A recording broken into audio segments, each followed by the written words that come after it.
Jonas de Braga escreveu o poema Ideal Sublime. Bem-aventurado aquele que procura à sombra do Evangelho o seu descanso e abrigo, e segue sem temor, enfrentando o perigo, aniquilando o mal com a força da ternura. Aquele que não diz que a vida é uma tortura, porque leva uma doce esperança consigo, e tem somente a Deus por verdadeiro amigo, no gozo, na aflição, no bem ou na amargura. Aquele que não tem da vida qualquer queixa, nem pela corrupção o bom caminho deixa, nem pelos corações perversos se conduz. Porque bem-aventurado é quem nessa esperança um dia pode entrar na bem-aventurança dos salvos com o amor sublime de Jesus. Queridos irmãos e irmãs, o tempo de participação na ceia do Senhor é sempre de grande elevo. É sempre um momento especial, na medida em que nós estamos a trazer à nossa memória aquilo que aconteceu há 2000 anos atrás e que Jesus, de uma forma muito clara, deixou com os seus discípulos que eles deveriam fazer isso quando se reunissem. De facto, celebrar a ceia do Senhor para crentes é sempre um momento de grande comunhão, de grande inspiração, mas ao mesmo tempo de grande responsabilidade também, porque a Escritura é clara, dizendo que o homem deve se examinar, homem e mulher, aquele que vai participar da ceia do Senhor, deve se examinar a si mesmo, olhar para dentro de si e ver se há algum pecado. O pecado foi o motivo pelo qual Jesus foi à cruz do Calvário. E nós sabemos que o pecado faz separação entre nós e Deus, mas o sangue que Jesus derramou na cruz do Calvário foi suficiente para que o nosso pecado fosse retirado e que o nosso coração fosse limpo. Há um texto que eu gostaria de considerar convosco, em Efésios capítulo 5, e que irei agora apenas considerar uma parte, e depois da ceia, e a propósito do mês dos homens, consideraremos a outra parte. Mas, carta de Paulo aos Efésios, capítulo 5, versículo 23, para começar, diz assim: porque o marido é a cabeça da mulher, como também Cristo é a cabeça da igreja, sendo ele próprio o Salvador do corpo. E depois, verso 25.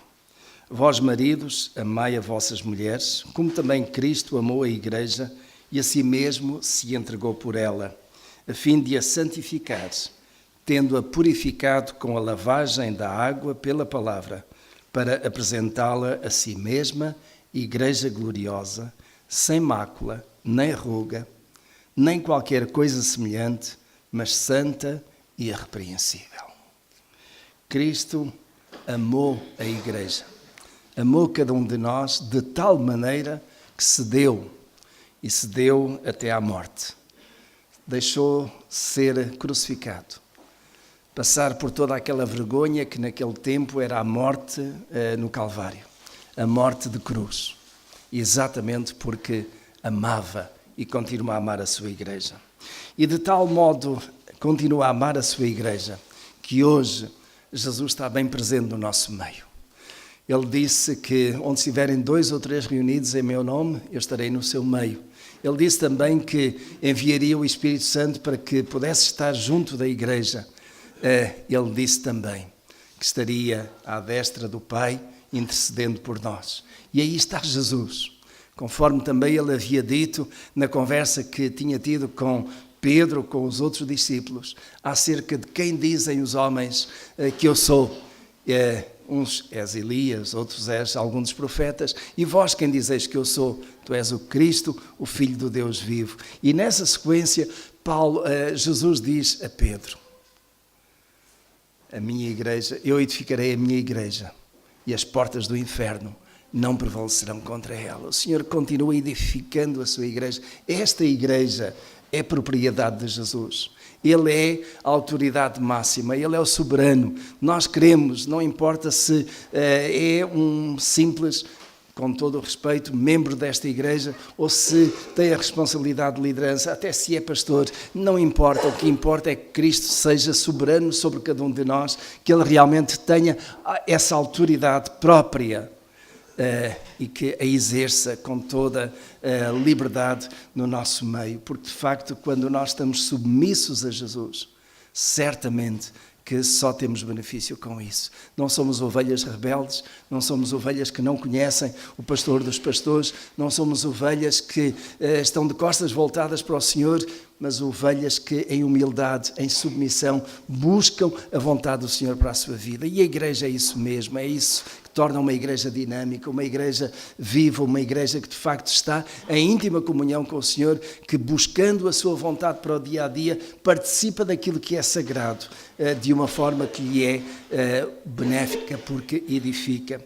Jesus tem este propósito para nós e para todas as demais igrejas que o têm como Senhor absoluto, a fim de a santificar.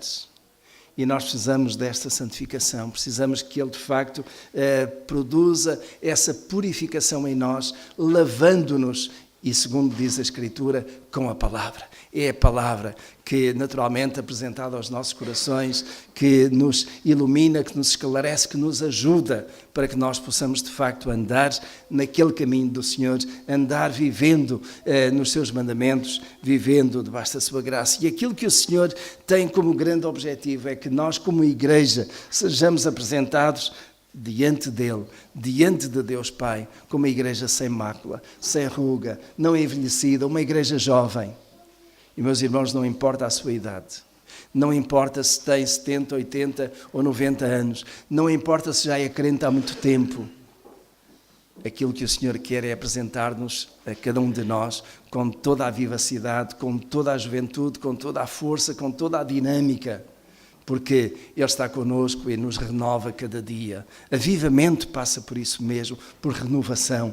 Ele renova as nossas forças físicas, mas Ele quer renovar também as nossas forças espirituais, as nossas forças emocionais. Ele quer trazer-nos nesta comunhão, nesta dinâmica, nesta vivência. E creio, meus irmãos, que este momento de participação da ceia do Senhor deve trazer-nos exatamente tudo isto à memória. Cristo está no nosso meio, Ele faz parte desta igreja, Ele é soberano aqui e nós queremos lhe dar essa primazia, estabelecer com Ele este pacto, esta aliança como Ele fez connosco, com o seu povo, para que nós de facto sejamos testemunhas verdadeiras, sempre prontas para que o nome de Jesus seja conhecido. Meus irmãos, ao participarmos da ceia do Senhor, usando exatamente aqueles dois elementos que Jesus usou naquela altura, o pão e o vinho, devemos trazer à nossa memória aquilo que foi de mais sagrado para Jesus, a sua própria vida.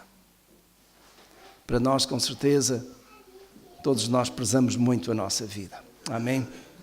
A nossa vida é importante. A vida de Jesus não era menos importante. E Ele a deu por amor de nós.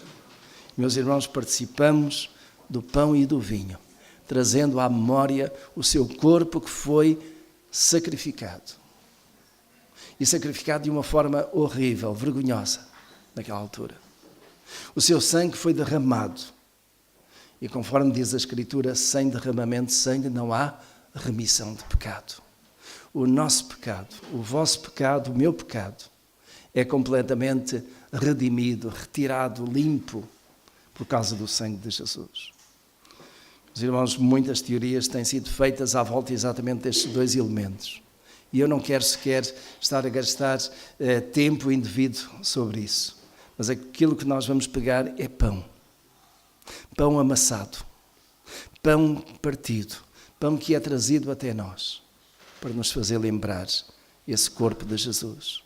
Que foi espezinhado, que foi amassado, que foi martirizado por amor de nós. O vinho mais não é do que vinho. Mas para chegar aqui, as uvas foram pisadas. Houve todo um processo de fermentação. chegou à nossa mesa, ou melhor, à mesa do Senhor. E nós vamos participar, trazendo tudo isso à memória. Então, meus irmãos, primeiramente, e neste flash nós vamos olhar para trás, 2000 anos antes, quando Jesus estava à mesa com os seus discípulos. E o tema que foi escolhido para hoje foi o homem, autoridade ou autoritário. E é sobre isso que brevemente eu gostaria de partilhar com os irmãos aquilo que encontramos da Escritura. Na verdade, tanto o homem como a mulher receberam de Deus atribuições para a vida familiar. Algumas são iguais, outras são diferentes. Basta que seja homem, seja mulher, já na sua diferença em si, para que Deus tivesse um propósito específico para cada um deles. Ao criar a mulher como ajudadora do seu marido, e nós lemos isso no livro de Gênesis, capítulo 2, verso 18, o nosso Pai Celeste definiu o papel do homem como cabeça ou governo do lar. E é justamente por este aspecto de governo do lar, de cabeça, que nós iremos começar a considerar o papel do homem no lar. Mas a Bíblia fala, meus irmãos, de pelo menos 5 principais deveres do homem enquanto marido e enquanto pai. E, muito rapidamente, o primeiro desses deveres é que ele deve ser cabeça do lar. Encontramos isso em várias passagens da Escritura, já vamos ver. Um segundo princípio, ou dever principal do homem, é que ele deve amar a sua esposa. E amar a sua esposa de uma forma muito especial. Em terceiro lugar, que ele deve ser o amor da sua esposa, no plano físico. Que ele deve ser também, em quarto lugar, o provedor do lar, naquilo que são as necessidades básicas, as necessidades essenciais. E em quinto lugar, que ele deve ser protetor do lar. Destes 5 aspectos eu vou apenas considerar os 2 primeiros, não teremos tempo para mais, mas considerar este, que o marido deve ser o cabeça do lar. Quando Paulo escreveu a carta aos Coríntios, no capítulo 11, versículo 3, ele diz assim: quero, entretanto, que saibais ser Cristo o cabeça de todo o homem, e o homem o cabeça da mulher, e Deus o cabeça de Cristo. Então é exatamente esta hierarquia, podemos dizer, em que Deus Pai é a cabeça ou cabeça de Cristo, seu Filho, que Cristo é o cabeça da Igreja e que Cristo também é cabeça de todo o homem. Em Efésios, no capítulo 5, versículo 23, diz assim: porque o marido é o cabeça da mulher, como também Cristo é o cabeça da Igreja, sendo este mesmo o Salvador do corpo. Efésios 5, 23. Claro que assumir a função de cabeça do lar também exige que o marido venha a saber como ele deve fazer isso. E, de facto, essa questão da autoridade do marido ser a cabeça do lar tem, certamente, muito que se lhe diga. A pergunta surge: qual é a autoridade do marido sobre a sua esposa? Há uma verdade bíblica que tem sido pouco compreendida por alguns casais cristãos. É exatamente esta questão da autoridade do homem sobre a sua própria casa, começando pelo relacionamento enquanto marido com a sua mulher. E este é o primeiro nível vivido antes e até depois da chegada dos filhos. A palavra de Deus mostra-nos claramente que a mulher, enquanto na condição de filha, ela estava sob a autoridade do seu pai. A mulher estava sob a autoridade do seu pai. E esta autoridade dava ao pai o direito de validar ou não qualquer voto que a filha fizesse, mesmo aos senhores. A autoridade do pai sobre os seus filhos e sobre o caso concreto das filhas era inquestionável. Era, de facto, uma autoridade que se mantinha enquanto a filha estivesse em casa, independentemente da sua idade. E a ideia é que, enquanto a filha não casasse, o seu pai era a sua autoridade. Mas Os irmãos já questionaram porque é que na nossa cultura, quando nós temos casamentos, a filha ou a noiva entra de braço dado com quem? Com o pai. E quando chegam ambos ao altar, o pai passa a sua filha para o noivo. É exatamente para simbolizar esta passagem da autoridade. O pai tem autoridade sobre a sua filha e pelo casamento passa essa autoridade para o marido. O pai não deixa de ser pai, continuará, mas apenas enquanto pai. Porque enquanto aquela mulher tiver marido, a autoridade dela está naturalmente nas mãos do seu marido. Mas, meus irmãos, surge aqui naturalmente uma questão importante, que no fim de contas é aquilo que a União de Homens procura também deixar aqui com a Igreja. É a questão de autoridade versus autoritarismo. Uma coisa é o homem ter essa autoridade. A autoridade que lhe é delegada por Deus, a autoridade que lhe é passada por transferência também do pai da sua mulher para si. Mas é diferente de autoritarismo. É a forma como ele exerce essa autoridade. E a Bíblia faz uma distinção muito clara entre autoridade e autoritarismo. Podemos dizer que autoritarismo é um sentido errado de exercer a autoridade. Segundo o dicionário de língua portuguesa, autoritário é alguém que se firma numa autoridade forte, ditatorial, dominadora, impositiva. Assim como Deus é o cabeça de Cristo e Cristo a cabeça do homem, com o exercício de uma autoridade que é abençoadora e não dominadora ou ditatorial, assim também deve ser o exercício da autoridade do marido no lar. Deve ser uma autoridade que traga bênção e não um autoritarismo que é dominador, impositivo e que retira toda a capacidade da mulher poder beneficiar também do seu papel de esposa, de mãe dos seus filhos. O Senhor Jesus ensinou-nos que os valores do reino de Deus são diferentes dos valores deste sistema mundano que nós vivemos e também da nossa inclinação carnal. Jesus advertiu-nos a não buscar o domínio sobre os outros, nem tampouco usarmos de uma autoridade autoritária para sermos servidos, antes pelo contrário. Jesus ensinou-nos a exercer uma liderança que é servidora, e isso começa no próprio lar. Um texto da palavra do Senhor em Marcos capítulo 10, Jesus agiu deste modo e falou assim. Mas Jesus, chamando-os e chamando os discípulos, junto de si, disse-lhes: sabeis que os que são considerados governadores dos povos têm-nos sob seu domínio, e sobre eles os seus maiorais exercem autoridade. Mas entre vós não é assim. Pelo contrário, quem quiser tornar-se grande entre vós, será esse o que vos sirva. E quem quiser ser o primeiro entre vós, será servo de todos. Pois o próprio Filho do Homem não veio para ser servido, mas para servir e dar a sua vida em resgate de muitos. Portanto, meus queridos irmãos e irmãs, o principal papel do homem como cabeça do lar é servir a sua mulher. E depois, servir também os seus filhos. Claro que isto envolve dar direção, tomar decisões, mas não com abuso, não com tirania, não com falta de respeito.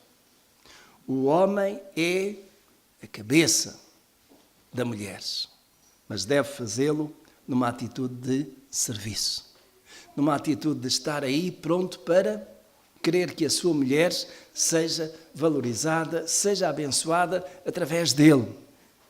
E ele é, naturalmente, o garante da unidade espiritual do lar. E uma palavra sobre o governo espiritual do lar. Ser o cabeça do lar envolve conduzir não apenas as questões naturais da vida familiar, mas também e principalmente o governo espiritual do lar. E eu aqui pergunto aos homens, casados, com filhos ou ainda não, se exercem este papel.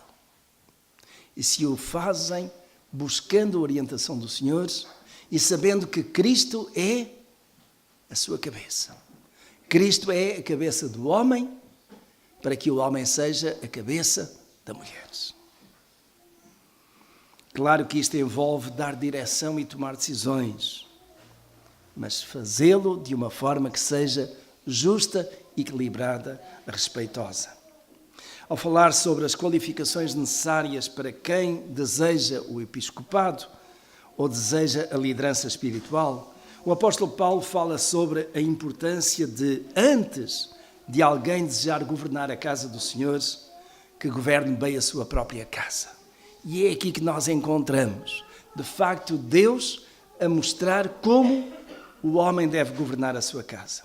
E diz assim, em 1 Timóteo, capítulo 3, versículos 3 e 4, e que governe bem a sua própria casa, criando os filhos sob disciplina, com todo o respeito, pois se alguém não sabe governar a própria casa, como cuidará da Igreja de Deus? Meus irmãos, exige-se ao homem cristão, ao homem que recebe de Deus este legado e esta responsabilidade de ser cabeça da mulher, que governe bem a sua própria casa, começando pela parte espiritual. Um segundo aspecto é que o homem deve amar a sua esposa. Amar é mais do que sentir algo, é mais do que uma paixão. Amar é desejar e decidir doar-se aos outros. Só o amor, em especial o amor conjugal, tem que ter esta componente. Deve ser mais do que uma coisa meramente espontânea, mais do que uma simples paixão. De facto, Deus entregou ao homem essa responsabilidade de amar a sua esposa e faz uma comparação, do mesmo modo que Cristo amou a sua igreja. Gostaria, meus irmãos, de considerar um versículo que eu já li há pouco, a propósito do início da ceia, que em Efésios capítulo 5, verso 25 diz: maridos, amai as vossas mulheres, como também Cristo amou a igreja e a si mesmo se entregou por ela, para que a santificasse, tendo-a purificado por meio da lavagem da água pela palavra. Como é que Cristo amou a sua igreja? Dando-se por ela. Eu creio, meus irmãos, que a partir do momento em que o homem, marido, que é a cabeça da mulher, está pronto a servir a mulher, pronto a servir o seu lar, como guia espiritual, como provedor, como protetor, como aquele que de facto foi instituído por Deus para ser o chefe de família, ele também acaba por naturalmente mostrar esta capacidade de amar-se. E amar-se no sentido bíblico significa entrega, significa dar-se. E meus irmãos, quando isto acontece, deixem-me dizer, o reverso da medalha é perfeitamente natural. E o reverso da medalha qual é? Vós, mulheres, submetei-vos a vossos maridos, como aos senhores. Quando o marido é capaz de amar a sua mulher, como a si mesmo e como Cristo amou a igreja, eu não creio que a mulher tenha dificuldade em amar o seu marido ao ponto de se lhe submeter e deixar que ele cumpra o seu papel, como cabeça, como guia. Meus irmãos, nós vivemos numa sociedade que inverte os valores, que inverte os padrões. Uma sociedade em que cada vez mais a mulher quer mandar, cada vez mais a mulher quer exercer este direito de igualdade. E eu não tenho nada contra a elevação da mulher. O que já não consigo entender é que a mulher queira mandar no marido, queira mandar nos filhos e queira sujeitar o marido a si mesmo. Não é bíblico. O marido é a cabeça da mulher. É o responsável. É ele que tem que guiar. E das duas, uma. Ou ele se deixa levar por esta corrente e se demite das suas funções e depois não se queixa, ou então ele assume. E assume com investido da autoridade que Deus lhe dá, de ser o cabeça da mulher. Mas, meus irmãos, não de uma forma autoritária, tirana, mas de uma forma de serviço. E, meus irmãos, isso faz toda a diferença. Quando nós temos um homem que é cabeça de casal, que é marido exemplar, que se dedica, que se entrega à sua esposa e aos seus filhos, e que os ama ao ponto de estar capaz de dar a sua vida por eles, como Cristo fez, então, meus irmãos, eu direi, há harmonia no lar.